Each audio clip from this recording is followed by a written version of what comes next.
जो ये ग्रह युद्ध है, इसमें शनि को परास्त करने वाले केवल एक ही ग्रह है, वो है सूर्य।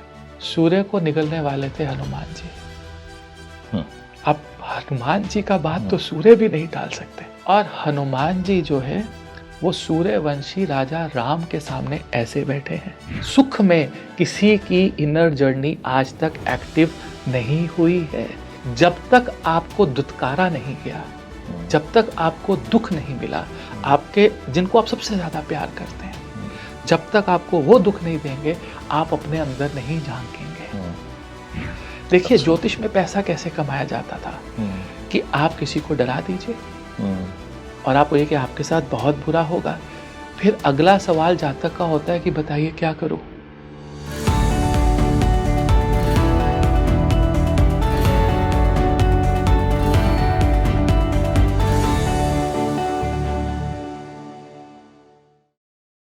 नवनीत जी के साथ पॉडकास्ट कंटिन्यू रख रहे हैं और इस एपिसोड में हम बात करने वाले हैं शनि की ढैया और साढ़े साती एग्जैक्टली है क्या, उसकी मीनिंग क्या है, और साथ में अलग अलग राशियों पर कैसे शनि अपना असर दिखाते हैं अपनी ढैया या साढ़े साती के दौरान, और एक सामान्य व्यक्ति इसके असर को रिमूव कैसे कर सकता है, हटा कैसे सकता है, या किस सीमा तक हटा सकता है, उपाय कौन से हैं। तो नवनीत जी, आपका स्वागत है। धन्यवाद। हमने आपके साथ पिछला पॉडकास्ट किया वक्री ग्रह पे, और यूज़र्स की बहुत सारी जिज्ञासाएं आई थी। शनि कुछ ही समय पूर्व वक्री हुए हैं जी। लोगों में अचानक फियर व्याप्त हो जाता है जी। ढैया और साढ़े साती जैसे शब्द बहुत ज़्यादा चर्चित हैं, साथ में लोगों को डराने के लिए काफ़ी हैं। आप एक एक्सपर्ट हैं, एस्ट्रोलॉजी विशेषज्ञ हैं और एस्ट्रो साइंटिस्ट हैं। मैं चाहता हूँ हमारे दर्शकों को आप ढैया और साढ़े साती शनि की जो होती है इसका सही अर्थ बताएं जी। और ये काम कैसे करते हैं, किस सीमा तक असर करते हैं, कर्म या प्रारब्ध से इनका क्या कनेक्शन है, साथ में इनकी रिमूवल की, इनको मिनिमाइज करने की, इनके असर को जी कुछ बेसिक उपाय। जी, बहुत अच्छा सवाल राम जी आपने पूछा। ढैया और साढ़े सती ये जो दो वर्ड्स हैं, ये शनि के गोचर पे आधारित हैं। अब गोचर का बात करो तो गोचर का मतलब, अगर गो और चर को हम हटा दें और अलग अलग करके समझें, तो गो का मतलब है जैसे गौ या गाय या कोई बुल जो है एक फील्ड पे जाकर चरता है, खाता है, राइट। इसी प्रकार मुनि पराशर ने गोचर वर्ड को जो यूज़ किया है वो ये कहा है कि हमारी जो कर्मों का खेत है, हमारे कर्मों का एक जो हमने बोया है, उस पे ऊपर जो पैदा हुआ उपजा हमारे कर्म, उन पे ग्रह जाकर जो है वो जाकर उनके ऊपर एक तरह से कंट्रोल करेंगे या उनको ग्रहण करेंगे हमारे कर्मों को, और फिर हमें वो रिजल्ट देंगे। इसको ट्रांजिट या गोचर कहा जाता है। इसमें सबसे लंबा जो गोचर होता है तकरीबन 2.5 साल का, वो शनि का होता है, बेस्ड ऑन स्पीड, जो एक पर्टिकुलर ग्रह की जो मूवमेंट है। अब वो शनि की स्पीड ही सबसे स्लो क्यों है? वो इसलिए है क्योंकि शनि हमसे बहुत दूर है। जैसे मान लीजिए आप धरती पे बैठे और आपको 30,000 फुट पे एक जहाज नजर आ रहा है, वो आपको बहुत धीरे धीरे जाता हुआ नजर आएगा। लेकिन यही जहाज अगर 2,000 या 5,000 फुट से आपके पास से गुजरे तो वो बहुत तेज जाता हुआ नजर आएगा। टेक्निकली अगर आप कहें कि शनि की स्पीड बहुत स्लो है तो गलत है। अच्छा, ये दूरी की आप वजह कहना से चाहते हैं जहाज की जो स्पीड है जो यहाँ से दिख रहा है वो तो सेम थी, बट हमें उसकी दूरी के अकॉर्डिंग स्पीड नजर आती है। तो इसलिए शनि हमारे जो पूरी की पूरी गैलेक्सी है, हमारा जहाँ पे एंट्री पॉइंट है हमारी गैलेक्सी का, वहां पर शनि है सबसे दूर। ये सूर्य है, ये शनि, बीच में हमारी धरती, तो बहुत दूर है शनि हमसे। इसलिए वो उनका गोचर हमारे लिए बहुत स्लो है, धीरे है। अब 2 साल और 6 महीने के आसपास शनि एक राशि में 0 से 30 डिग्री तक की एक राशि होती है। 12 राशियां 360 डिग्री यानी कि 360 डिग्री ब्रह्मांड। तो वो 0 से 30 डिग्री में जाने के लिए एक राशि के अंदर मूव करने के लिए तकरीबन 2.5 साल ले लेते हैं। सिर्फ एक राशि? एक राशि में। और पूरे 12 राशियों पर ये पूरे 30 साल? 30 साल ले लेंगे अप्रॉक्सीमेटली। Okay, right. अब हमारे जीवन को जो चीज शुरू करती है वो चंद्र है। ओके। क्योंकि माँ है जी। माँ के ही कोख से हम पैदा हुए हैं। हमारी आत्मा के साथ केवल एक चीज आती है और वो आता है मन, और कुछ नहीं आता। मन ही हमारे सारे थॉट प्रोसेस को लेकर आता है। अब उस मन पे शनि का प्रभाव सबसे अधिक होता है, क्योंकि हम जो भी करेंगे हमारी मनोस्थिति उसको डिफाइन करती है, पॉजिटिव या नेगेटिव या अच्छा या बुरा। अब शनि जब भी चंद्रमा के पास आने लगते हैं राशियों में गोचर करते हुए, तो मुनि पराशर ने ऐसा कहा कि ये वो समय होगा जब सबसे पहले आपकी मनोस्थिति बिगड़नी शुरू हो जाएगी। अच्छा, चंद्रमा पे असर आ रहा है, मन पे असर आ रहा है। अब वो बोले मनोस्थिति क्यों बिगड़ेगी, शनि का ऐसा क्या काम? देखिए, शनि एक ऐसे ग्रह हैं सभी ग्रहों में से जिसका एक ही उद्देश्य है, आपको रियलाइज करवाना कि आपने कहाँ पर अपने जीवन में गलतियां की हैं। दंड शनि नहीं देते हैं। अच्छा। देखिए, जैसे एक जज है, अब जज को अगर आप बोलो कि जज साहब ने इनको फांसी की सजा सुना दी, लेकिन जज साहब ने फांसी की सजा इसलिए सुनाई क्योंकि उस अपराध के लिए कॉन्स्टिट्यूशन में जो है फांसी की सजा लिखी गई थी। अच्छा, ओके। ऐसे तो अगर एक अपने कार्य में 30 साल के कार्य में अगर जज ने 20 या 30 लोगों को उम्र कैद या फांसी की सजा सुनाई हो, तो कहीं ना कहीं तो वो खुद ही एक कातिल या मर्डरिस्ट के रूप में माने जाएंगे। करेक्ट। लेकिन उन्होंने वही किया जो कॉन्स्टिट्यूशन में लिखा हुआ है। तो शनि केवल कर्म को समझकर, कर्म का एक जो एल्गोरिदम है उसको समझकर केवल वो मैसेज आप तक पहुंचा रहे हैं। ओके। तो इसका मतलब ये है कि शनि किसी को तो राजा बना रहे हैं और किसी को रंक। तो 7.5 शनि की नहीं है, 7.5 आपके कर्मों की है। अद्भुत। आपके कर्मों की 7.5 है, शनि की नहीं। तो शनि को जिम्मेदार बनाना इस चीज के लिए कि जज, देखो जज को कोई नहीं बोलेगा कि इन्होंने उनकी मौत की सजा सुनाई, वो बोलेंगे इन्होंने ये कार्य किया इसलिए इनको फांसी हुई। बीच में करोड़ों लोगों का जज का नाम भी नहीं पता होगा।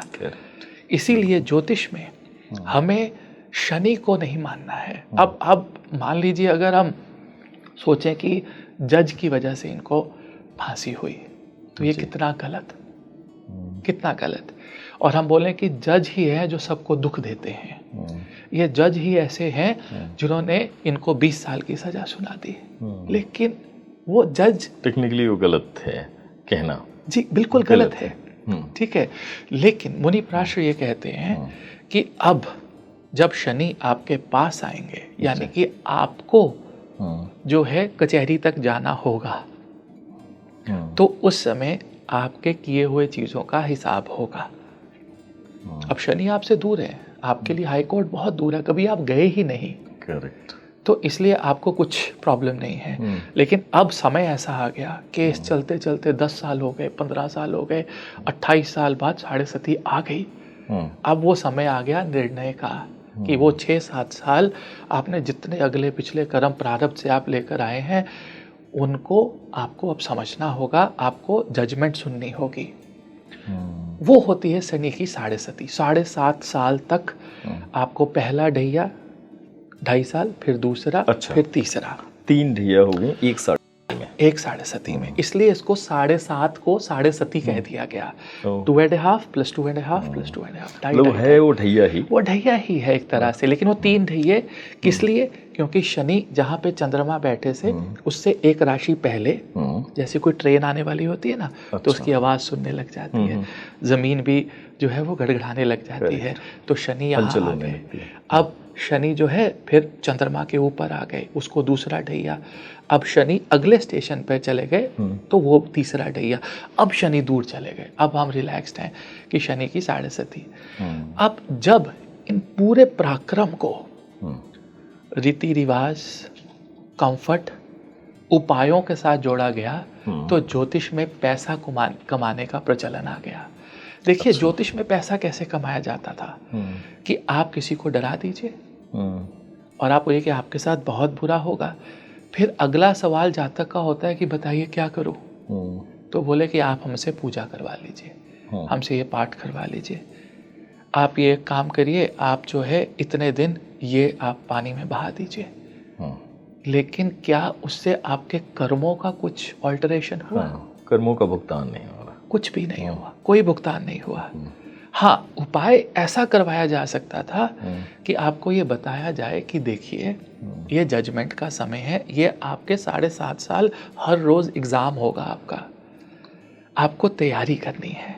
अब तैयारी क्या करनी है कि आपको ये समझना है कि जैसे ही शनि की साढ़े सती हुई तो मेरे को लाइफ में क्या प्रॉब्लम्स आनी शुरू हुई, कहाँ पर, क्या मेरे वर्क में, मेरे काम में मुझे प्रॉब्लम्स आ रही हैं। तो मैं आराम से 10-11 बजे कंफर्ट जोन में दफ्तर पहुंचता था, लेकिन अब जैसे ही मेरी साढ़े सती शुरू हुई है 9 बजे मेरे 2 एम्प्लॉयज़ लड़ पड़े हैं। और वो 2 ऐसे एम्प्लॉयज़ हैं जो पिछले 20 साल से मेरे पास काम कर रहे हैं। अगर मैं उनको लूज़ करता हूँ तो मेरा बिजनेस एकदम प्रॉब्लम आएगी सीधा। या मैं 12 बजे ऑफिस पहुंचता था, पीछे से मेरा ऑर्डर जो किसी पार्टी तक जाना था वो खराब हो गया है। इसका मतलब शनि ये कह रहे हैं कि आपको सुबह 8 बजे ऑफिस पहुंचना है। अपनी कंफर्ट जोन खत्म करो। और एक कंफर्टेबल जिंदगी में जब कंफर्ट जोन खत्म होगी ना, उसका नाम साढ़े सती है। ओहो, ग्रेट। कि अरे आप फोन करेंगे, गुरुजी मैं तो 12 बजे जाता था, अब तो मुझे 7 बजे ऑफिस में पहुंचना पड़ रहा है, रोज नया कलेश है। और मैं 10 बजे आता था, वो मुझे 12 बजे आना पड़ रहा है। लोग मुझे फोन करके पेमेंट करते थे, अब मुझे फोन कर करके पेमेंट लेनी पड़ रही है। अपनी चीजों को वापस मुझे लेने के लिए ऑर्डर लेना पड़ रहा है। मेरे सारे मित्र गण, दोस्त, मेरी पत्नी तक जो है वो मुझे ऐसे देखते हैं जैसे पता नहीं मैंने कोई गुनाह किया हो। तो शनिदेव ये समझाना चाहते हैं कि इस दुनिया में पत्नी, पति, बच्चे, रिश्तेदार, दोस्त वो सच में आपके अपने नहीं हैं। वो एक कार्मिक संबंध हैं जिनको हम पकड़ कर बैठे हैं, जिनसे हम बहुत प्यार करते हैं। चंद्रमा की वजह से माँ है ना, वो सबको प्यार करती है, किसी के दूसरे के बच्चे को भी प्यार करेगी। अब शनि कह रहे हैं कि देख, तेरा अल्टीमेट एम जो है वो मोक्ष को पाना है। मैं तुझे फिर भी हिंट दे रहा हूँ कि तेरी पत्नी इस तरह से रिएक्ट कर रही है, आप उससे प्यार करो, आप उसको इज्जत दो, उसको सम्मान दो, लेकिन आप उसको ये नहीं कह सकते कि ये मेरे साथ मोक्ष के लिए चलेगी या मेरी पूरी जिंदगी उसके आसपास घूमनी चाहिए। अच्छा, आपके परिवार कोई ऋषि मुनि हुए, उनके सबके परिवार थे, लेकिन वो सब चीज़ों को बैलेंस करके चलते थे कि परिवार है लेकिन मेरी अपनी जो इनर जर्नी है उसके लिए मैंने क्या किया। और इनर जर्नी आपकी तभी एक्टिव होगी जब आपके जीवन में आपको दुख मिलेगा। सुख में किसी की इनर जर्नी आज तक एक्टिव नहीं हुई है। चाहे आप भगवान बुद्ध ले लीजिए, जब तक आपको दुत्कारा नहीं गया, जब तक आपको दुख नहीं मिला, आपके जिनको आप सबसे ज़्यादा प्यार करते हैं, जब तक आपको वो दुख नहीं देंगे, आप अपने अंदर नहीं झांकेंगे। अंतर यात्रा नहीं होगी, नहीं होगी। अंतर यात्रा के लिए दुख अनिवार्य है। वो दुख उस सत्य का बोध कराता है। सत्य। शनि का जो ये गोचर है जी, ये उसी के रियलाइजेशन के लिए जो मुझे आपकी बातों से निष्कर्ष समझ में आ रहा है। जस्ट नवनीत जी, किसी व्यक्ति की साढ़े साती ढैया चली, उसके पुराने कर्मों का हिसाब होने लगा जी। सजा जी कौन तय करता है इसमें? जी, देखिए, पहली बात तो मैं आपको एक क्लियरली एक बताना चाहूँगा कि कुदरत किसी को माफ़ नहीं करती है। आपको लगता है ना कि भगवान जो है वो सबको माफ़ कर देते हैं। ये क्लियरली मेंशन है इवन भागवत गीता में भी और शिव महापुराण में भी कि भगवान चाह कर भी किसी को क्षमा नहीं कर सकते, नहीं कर सकते। क्यों? आपके कर्म, आपके कर्मों की वजह से।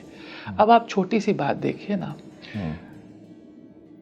भगवान कृष्ण है, वो भगवान है, और सामने जो है कौरव खड़े हैं, कर्ण खड़े हैं सामने, इतने बड़े दानवीर हैं। क्या उनकी बुद्धि को थोड़ा सा भी वो आशीर्वाद देके उस युद्ध को नहीं रोक सकते थे? भगवान थे, बिल्कुल बदल सकते थे। लेकिन उन्होंने कहा कि घमंड, क्योंकि जब उन्होंने एक प्रपोजल दिया था कि आप एक छोटा सा गांव पांडवों को दे दीजिए, खत्म करो, वो बोल रहा है कि 1 इंच भी नहीं दूंगा। तो फिर भगवान कहते हैं कि इसकी मृत्यु हो चुकी है। अब अर्जुन के पास जाते हैं तो अर्जुन अपने सगे संबंधी गुरु सबको देखकर वो बेहोश होने लगते हैं, कहते हैं कि मैं नहीं युद्ध कर सकता। और फिर भगवान कृष्ण उनको कहते हैं कि ये सब मर चुके हैं, आप केवल सोर्स हैं, आपका तीर है, आप नहीं चला रहे हैं, ये मैं लिख चुका हूं, ये डिसाइडेड है। अब आपको आपकी बात का जवाब मिला कि सजा कौन डिसाइड करता है। डिसाइड अगर करने वाली कोई शक्ति है तो वो एक एल्गोरिदम है, और वो जो एल्गोरिदम है उसका नाम है निर्गुण शिव। यानी कि जब आप ब्रह्मांड से कहीं परे निकल जाते हैं, निरंकार, कोई आकार नहीं, कोई गुण नहीं, वो जो नॉलेज, वो एल्गोरिदम जो प्रिवेल करती है ब्रह्मांड में, उसको महादेव कहते हैं। इसीलिए वो डिस्ट्रक्टिव एल्गोरिदम है, और वही एल्गोरिदम डिसाइड करती है कि आपको कितनी सजा और कितना दुख मिलेगा। और उस एल्गोरिदम के अंदर जो इनपुट किया जाता है वो आपके अपने कर्म है। इसको कोई डिसाइड नहीं करता, ना शनि, ना कृष्ण, ना विष्णु। इन सब के हाथ बंधे हुए हैं उस अपार एल्गोरिदम के ऊपर, जिसका कोई आकार नहीं। इसी को विधि का विधान कहते हैं। बिल्कुल, विधि ये जो खुद परमात्मा भी उस विधि के विधान को नहीं बदलते, नहीं बदल सकता कोई, होने देते हैं कर्म फल होने देते हैं। लेकिन जब ये भी हुआ तो भगवान इतने दयालु हैं कि वो कहते हैं कि कौरवों को पांडवों से पहले स्वर्ग दे दिया जाए, यहां पर भगवान काम करेंगे, ये उनकी क्षमा है। कर्म फल मिलने के बावजूद जो है वहां पे जब मृत्यु के बाद कहते हैं कि आत्मा को एक रियलाइजेशन होता है, तो कहीं ना कहीं दुर्योधन या कौरव से जो मारे जाते हैं युद्ध में, उन्हें भी जो है एक स्वर्ग का, अभी आपने वर्ड यूज किया रियलाइजेशन, यही भगवान चाहते हैं कि आप रियलाइज करें कि आप कहाँ पर गलत हैं, और अगर आप उसको रियलाइज करें तो इस शरीर में भी क्षमा मिल सकती है आपको। शनि की साढ़े सती या ढैया केवल आपको रियलाइज करवाने के लिए है कि आपके आसपास सब कुछ झूठा है। जिसको आप सत्य मान रहे हैं वो सत्य नहीं है, सत्य कुछ और है। मैं एक सामान्य शब्द में इसको कहूँ कि जो माया का बंधन है हम उसको काटने की कोशिश कर रहे हैं शनि, ताकि व्यक्ति जो है उस हकीकत को जान पाए कि एग्जैक्टली उसने क्या किया, कहाँ गलतियाँ कर रहा है उस जीवन में, और जो उसके रिश्ते नाते जितनी भी चीज़ों से आसक्ति है वो आसक्ति उसकी कम हो सके, और वो कहीं ना कहीं ब्रह्म ज्ञान जिसे कहें या आत्मज्ञान कहें उस तक पहुँच पाए। इसी से छोटी सी मुझे एक बात याद आई, सॉरी क्षमा कीजिएगा मैं आपको। तो एक बार मैं वृंदावन में था, वहाँ पे मुझे एक वैष्णव मिले, तो उनसे मेरी बात हुई, वो ज्योतिष में बहुत इंटरेस्टेड थे। अच्छा। तो उन्होंने मुझे शनि की साढ़े सती और ढैया के बारे में पूछा। अब ढैया क्या होता है, जब चंद्रमा से चतुर्थ में या अष्टम में शनि गोचर करते हैं। अच्छा, चतुर्थ एंड जहाँ पर चंद्रमा है वहाँ से चौथे साइन में या अष्टम में शनि गोचर करें तो ढैया। चौथा सुख, अष्टम हिडन चीज़ों की रियलाइजेशन, तो वहाँ पर शनि जाकर फिर से आपको ट्रिगर करते हैं। तो उन्होंने कहा कि प्रभु जी, ये जो शनि का ढैया है या साढ़े सती है, इसको प्रभुपाद जी बहुत पॉजिटिवली लेते थे। तो मैंने कहा आपने कहीं से सुना तो जरा बताइए। तो एक पंडित ने प्रभुपाद को कहा कि आपकी जो शनि की साढ़े सती आ रही है, तो उन्होंने ताड़ी लगा के हंसना और नाचना शुरू कर दिया कि सारे की साड़ी साढ़े सती आ रही है, आप सब लोग मुझे स्वागत करिए। लोग डरते हैं और वो स्वागत कर रहे हैं कि ये तो बहुत अच्छा है कि मेरी साढ़े सती आ रही है। तो उन्होंने पूछा कि ऐसा क्यों? कह रहे अब मुझे कुछ चीज़ों की रियलाइजेशन तो होगी कि मेरा कौन अपना है और कौन पराया, मेरा क्या है और मेरा क्या नहीं है, मैं कहाँ सही हूँ और मैं कहाँ गलत। इसकी रियलाइजेशन तो मुझे कोई ग्रह करवा ही नहीं सकता। इससे अच्छी चीज़ क्या होगी? पत्नी जिसके लिए आप आप जान भी दे सकते हैं, आपके बच्चे, आपका मित्र, आपका बिजनेस, आपकी गाड़ी, आपका स्टेटस जो आपका है ही नहीं, इन सब की रियलाइजेशन साढ़े सती आपको देती है, आपका ढैया आपको देता है। कि आप जिन लोगों को बहुत क्रोध में बोलते थे और फिर भी वो आपके साथ लोग जुड़े हुए थे, लेकिन सडनली उनको कोई ऐसी अपॉर्चुनिटी मिली कि वो आपकी इतनी सी बात भी नहीं सुन पा रहे। इसकी रियलाइजेशन कि क्रोध का कोई फायदा ही नहीं है, काम का कोई फायदा ही नहीं है, वो रियलाइजेशन तो केवल शनि ही दे सकता है आपको। और दैट इज़ वाई मुझे ये लगता है कि अगर आप अपने अंतर मन से जुड़े हुए हैं और आपकी शनि की साढ़े सती आती है, आपको बहुत चीज़ें सत्य और असत्य आपके सामने आ जाएगा। और कितना समय लगता है इस चीज़ को समझने के लिए कि क्या सत्य है और क्या असत्य है। अब आप इसको दुख मानिए या आप इसको सुख मानिए। आप बहुत बिजी थे, बहुत पैसा आ रहा था, आप बहुत अच्छा चल रहा था, काम ठप हुआ, बीवी छोड़ गई, शादी टूट गई, बच्चे आपसे बात नहीं कर रहे, आप इन सब चीज़ों को छोड़ा और आप ज्योतिर्लिंग करने निकल गए। आप शक्ति पीठों पे चले गए, आप गुरुओं महात्माओं को ढूंढते फिरे। असली जीवन तो यही है, असली जीवन तो यही है, ब्रह्म तत्व तो यही है, आत्मज्ञान की खोज में, आत्मज्ञान की खोज में। और अगर साढ़े सती चल रही है और आप उससे पहले भी ये सब करते आ रहे थे और फिर कंटिन्यू रखते हैं, फिर आपकी साढ़े सती कुछ नहीं करेगी। क्योंकि जो शनि और जो एल्गोरिदम आपको रियलाइज करवाना चाहती है वो आपको पहले से ही पता है। करेक्ट। खत्म हो गई कहानी साढ़े सती की। साढ़े साती पर इतने अच्छे ढंग से आपने दर्शकों को समझाया हमारे। मैं नवनीत जी चाहता हूँ अलग अलग राशियों पर जी ढैया या साढ़े साती का जो इम्पैक्ट हो रहा होता है, जस्ट अभी शनि जो चल रहे हैं, कुंभ राशि में चल रहे हैं जी, तो इनके पिछली राशि पर आपने कहा और अगली राशि पर और उस राशि पर जिस पर वो चल रहे होते हैं, और साथ में एक जेनरिक की किस राशि पर वो ज़्यादा इम्पैक्ट डालते हैं, जी, इस पे थोड़ा सा प्रकाश डालें। देखिए, अगेन हर एक कुंडली एक यूनिक कुंडली है जी, हर एक का लगन अलग है, राशि अलग है, नक्षत्र अलग है, नक्षत्र के अंदर पदाएं अलग हैं जी। एक नक्षत्र में पैदा हुए भी लोग अलग अलग पदा और जो अंश है डिग्री के कारण एक जैसे नहीं होते हैं, यानी कि वो चरण जो है वो बिल्कुल अलग रहते हैं। अब मान लीजिए शनि जो है आपकी कुंडली में एक बहुत अच्छे योग कारक ग्रह हैं। लोग कहते हैं कि शनि तो हमारे जो है पंचमेश हैं और चतुर्थ के स्वामी हैं, बहुत अच्छे। तुला या वृष का होता है तो उसके लिए साढ़े सती जो है वो इफेक्ट नहीं करेगी, ऐसा नहीं है। ये बात आप क्लियरली।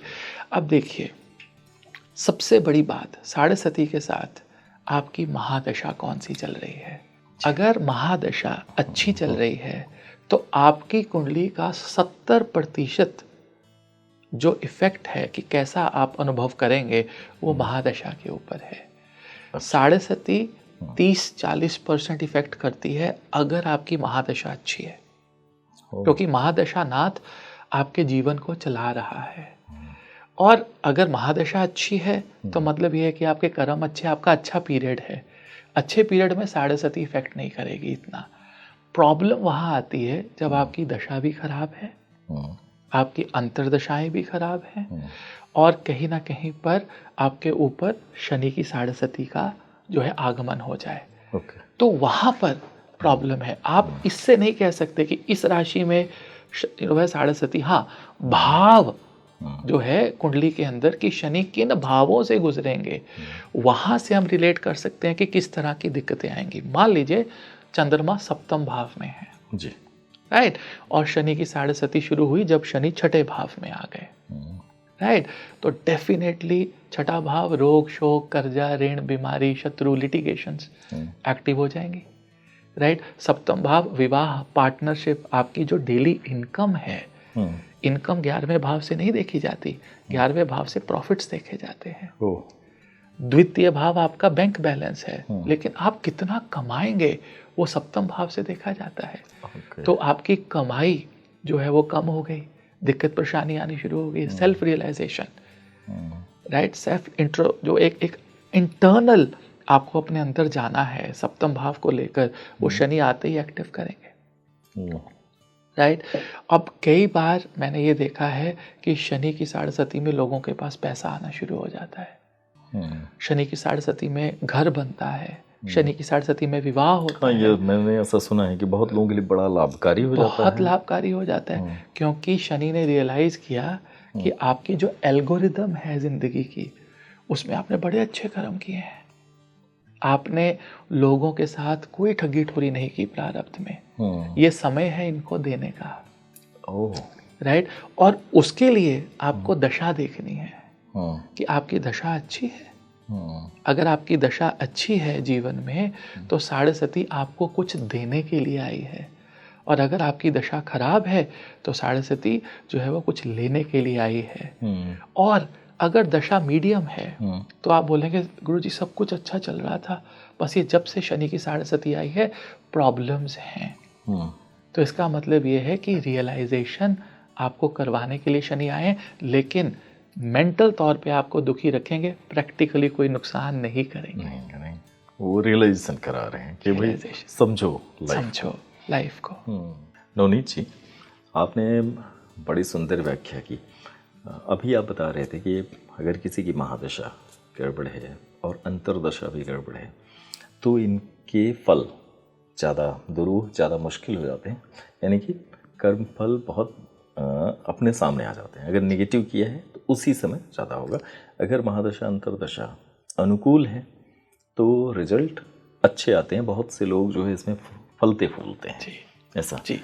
मैं आपसे दर्शकों के लिए एक सवाल का उत्तर जानना चाहूँगा। अलग अलग भाव या अलग अलग राशियों के लिए जो ये शनि का गोचर है ये किस तरह से इम्पैक्ट डालता है जी, और कुछ ऐसे प्रभावशाली तरीके या उपाय जिससे साढ़े साती या ढैया यानी कि शनि की गोचर के असर को कम किया जा सके।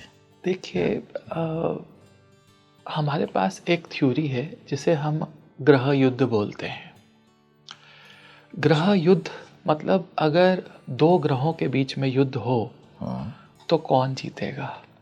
ओके। इसमें ये थ्योरी ये है कि अगर शनि का युद्ध किसी के साथ होता है तो उसको केवल एक ग्रह जो है वो हरा सकता है, और वो ग्रह है सूर्य। अब मान लीजिए आप मेरे से किसी बात के लिए खफा हैं और मैं आपको मनाने की कोशिश कर रहा हूँ कि राम जी प्लीज़ ये ऐसे करिए, और आपको लगता है कि मैंने आपके साथ अपराध किया है, आप नहीं मान रहे। लेकिन अगर मैं किसी ऐसे शक्तिशाली व्यक्ति को अप्रोच करता हूँ जिसकी बात आप टाल नहीं सकते और जिससे आपको पता है कि आप जीत नहीं पाएंगे, तो डेफिनेटली आपको मेरी बात माननी पड़ेगी, चाहे डायरेक्टली नहीं इनडायरेक्टली। इसी प्रकार जो ये ग्रह युद्ध है इसमें शनि को परास्त करने वाले केवल एक ही ग्रह है, वो है सूर्य। ओके। अब लोग क्या कहते हैं कि आप सूर्य के उपाय करो, लेकिन हम एक स्टेप उससे ज्यादा चलते हैं। सूर्य को निगलने वाले थे हनुमान जी। अब हनुमान जी का बात तो सूर्य भी नहीं टाल सकते, तो ये तो उससे भी ऊपर की एक कहानी हो गई। और हनुमान जी जो है वो सूर्यवंशी राजा राम के सामने ऐसे बैठे हैं। तो आपकी साढ़े सती या ढैया वो श्री राम जी के हाथ में है, क्योंकि श्री राम जी को जब 14 वर्ष का वनवास हुआ उस समय उनकी साढ़े सती चल रही थी और उन्होंने उस साढ़े सती को अपनी जिंदगी की सबसे बड़ी अचीवमेंट बना दिया। करेक्ट। संघर्षों का काल और पूरे मतलब एक बदलाव का काल, परिवर्तन का काल। तो इसलिए जब आपके जीवन में साढ़े सती हो, केवल एक ऐसा नाम है, वो है राम। अब उसका मैं आपको एक टेक्निकल तरीका बताता हूँ। अगर आपका चंद्रमा प्रथम भाव में हो जी, राशि कोई भी हो, तो आप एक माला ले लीजिए रुद्राक्ष की 5 मुखी। सबसे स्टैंडर्ड माला है, क्योंकि 5 मुखी रुद्राक्ष वृक्षों में से 90% 5 मुखी निकल के आता है, क्योंकि वो शिव जी के 5 मुख हैं। राइट। तो उसके ऊपर आप एक जो रुद्राक्ष बीड है उस पे कहिए एक बारी में राम और 108 राम राम राम। आप ये कहते जाइए और माला करते जाइए। अब साढ़े सती में शनि का जो नंबर है हम बेसिकली लेते हैं कि 8 आप मालाएं करें, क्योंकि शनि को जो सपोर्ट मिलती है वो राहु की बहुत मिलती है।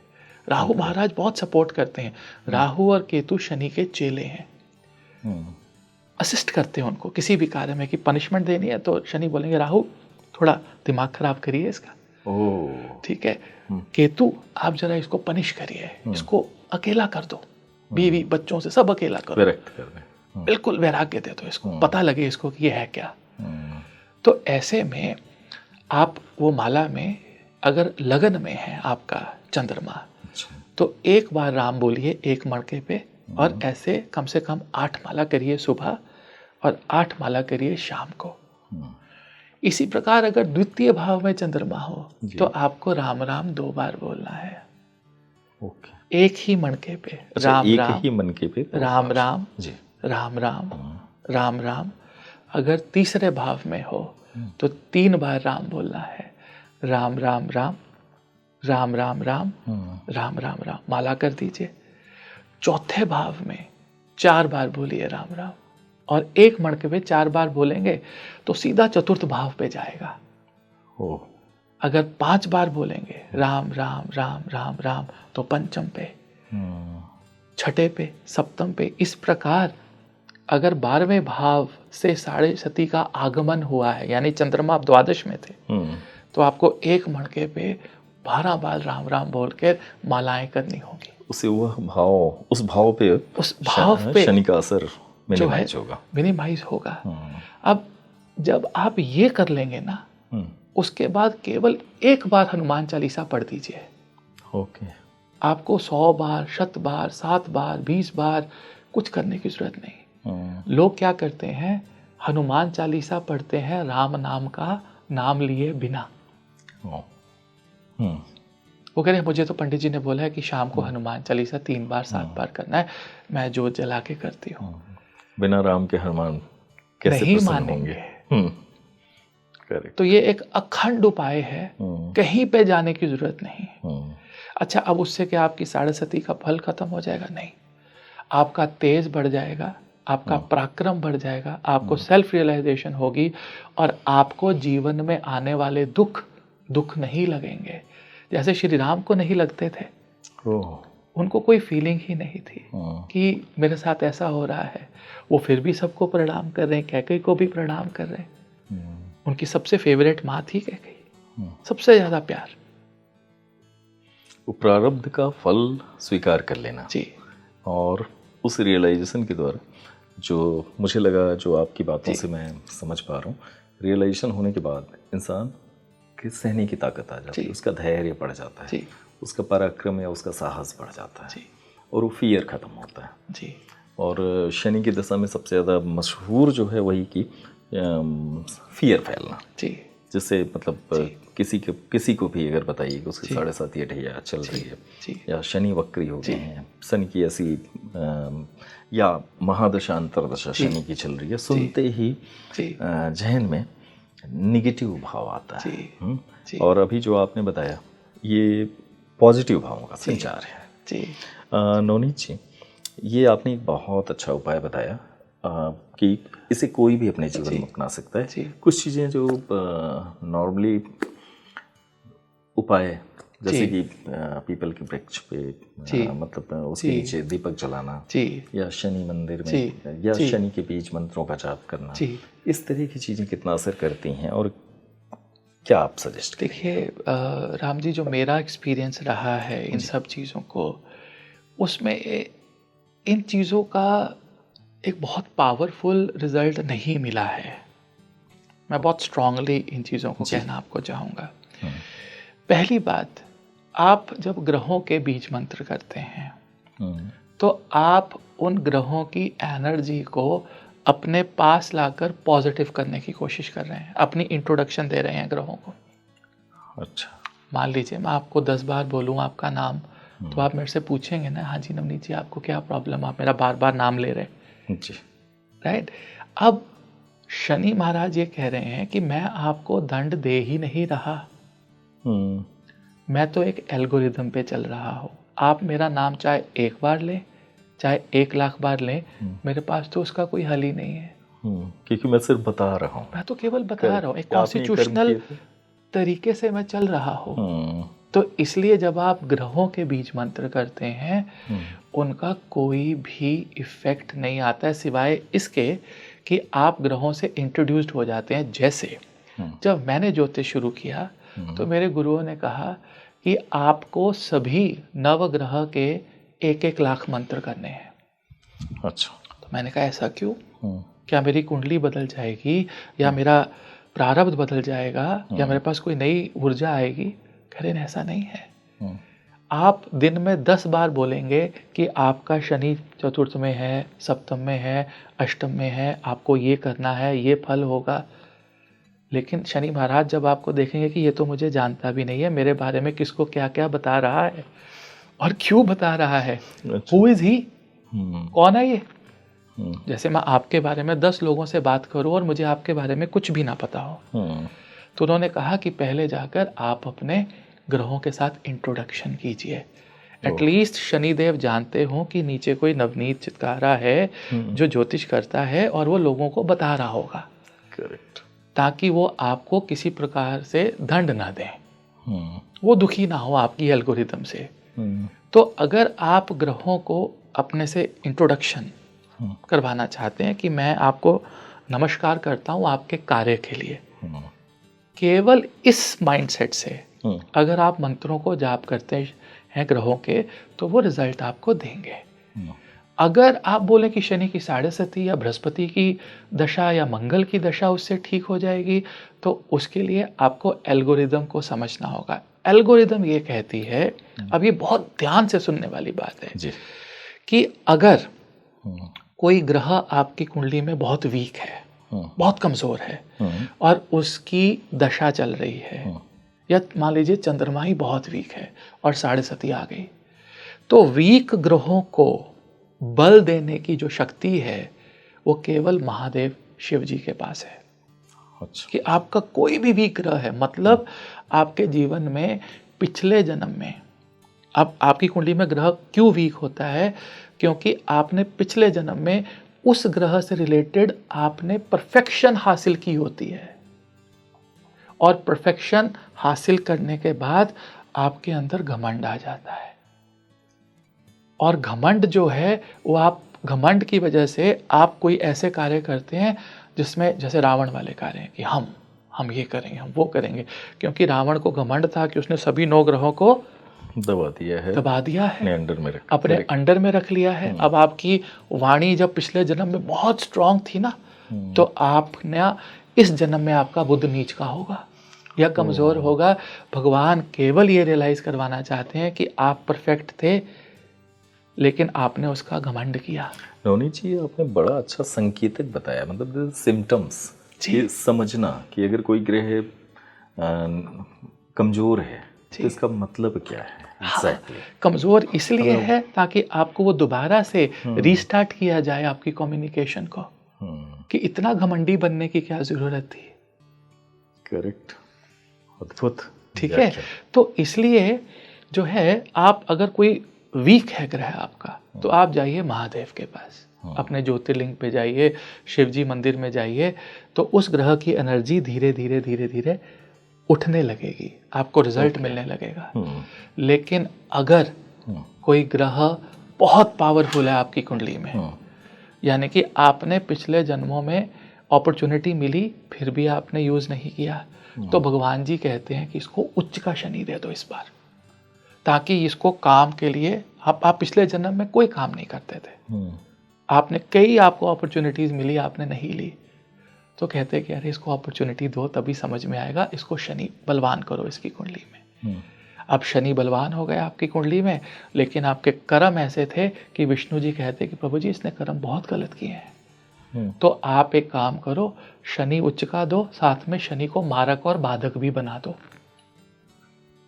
मारक और बाधक भी बना दो, यानी कि शनि पावरफुल है लेकिन बहुत तंग कर रहा है, तो एक ऐसा पावरफुल ग्रह, परेशान करने की क्षमता बढ़ गई उसकी बहुत ज़्यादा। अब ऐसे में आप शिव जी के पास नहीं जा सकते, क्योंकि शिव जी इतने भोले हैं कि वो सबको सब कुछ देने के लिए रेडी रहते हैं। आपके बलवान ग्रहों को भी उसने बोला कि हाँ उच्च का होके बैठ जा बेटा, लेकिन अब उसका सोल्यूशन किसके पास होगा? वो विष्णु जी के पास होगा। आपको विष्णु जी के पास जाना है। जैसे एग्जाम्पल देता हूँ, रावण कहते हैं महादेव को कि देखो मैंने पूरा ऋग्वेद छंदस में कन्वर्ट कर दिया है, अब ऋग्वेद को सब लोग गाकर सुनाएंगे, ये होती है छंदस, मैंने उसका पूरा मीटर बना दिया, और इसीलिए आपने मेरा नाम दशानन से रावण रख दिया। अब आप एक काम करो, आप लंका में आओ, मैं आपको सोने का मंदिर बना के देता हूँ, आराम से रहो मेरी लंका में। तो महादेव कह रहे हैं रावण, मैं यहाँ क्वारंटीन हूँ कैलाश पे, मुझे आपकी सोने की लंका से कोई लेना देना नहीं है, please get out of here, आप चलिए यहाँ से। अब रावण को लगा कि मेरे को मोक्ष कैसे मिलेगा, मैं क्या ऐसा करूं, और मेरे को अकेले को मोक्ष नहीं चाहिए, मेरे को पूरी लंका का मोक्ष लेना है, सभी भाइयों का, सभी पुत्रों का, पत्नी का, सब लोग मेरे साथ मोक्ष में जाने चाहिए। अब महादेव को पता लगा कि मैं ये सब नहीं करूंगा, मैंने इसको तो दिया सब कुछ, तो उन्होंने विष्णु जी को कहा कि विष्णु जाओ राम बनो और इसको खत्म करो, और इसकी पूरी लंका खत्म कर देना ताकि सबको ही मिल जाए, इसकी रिक्वायरमेंट है बेचारे की, मेरा भगत है। ठीक है, महादेव का मतलब की कृपा हुई। तो वो अब यहाँ से हमें इन शास्त्रों से हमें समझ में क्या आया कि अगर कोई ग्रह वीक है उसको बलवान करना है तो महादेव, और अगर कोई बलवान ग्रह आपको तंग कर रहा है तो विष्णु जी, राम। तो जिनकी साढ़े सती जितनी सीवियर होगी उनको उतना ही श्री राम के पास जाना है। सिंबोलिज्म के माध्यम से इस बात को इतने सुंदर ढंग से समझाया है कि किसी को भी मतलब वो समझ में आ जाए, एक साधारण सा व्यक्ति भी जो बिल्कुल नहीं जानता वो भी उस चीज़ से जुड़ता है और बात समझ में आती है। ये एस्ट्रोलॉजी की गूढ़ार्थ की बजाय उसको सरलीकृत करना, आसान बनाना। और अभी मैंने आपसे सवाल पूछा था एक, आपने कहा कि उन उपायों में उसकी एक तरीके से व्यर्थता है या उसका पर्पस आपने कुछ और बताया था।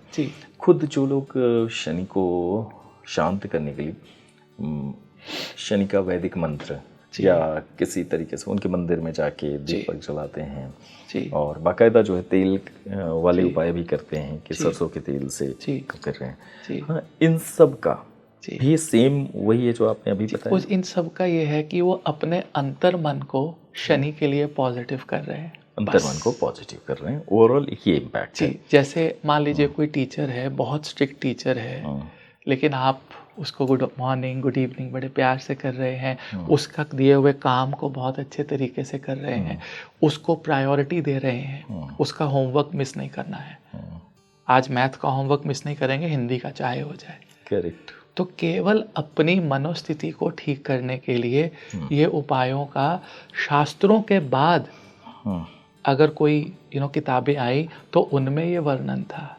आप मुझे पराशर होरा शास्त्र में बताइए जहाँ लिखा हो कि शनि के सामने दिया जलाया जाए।